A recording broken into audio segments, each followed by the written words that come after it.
கத்தி வந்தது பழங்கதை இருக்கு, அடி வசதி வந்தது வாழ்க்கை போனது நம்மோட கணக்கு.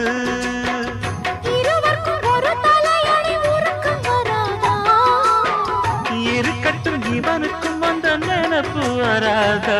உடல் மறந்து சுகம் மறந்து உறவாடும் நேரம் வராதா?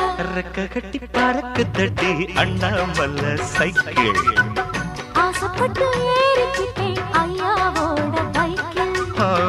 தோள கட்டி பிடிக்கையிலே என்ன சுகம் கண்ணம்மா.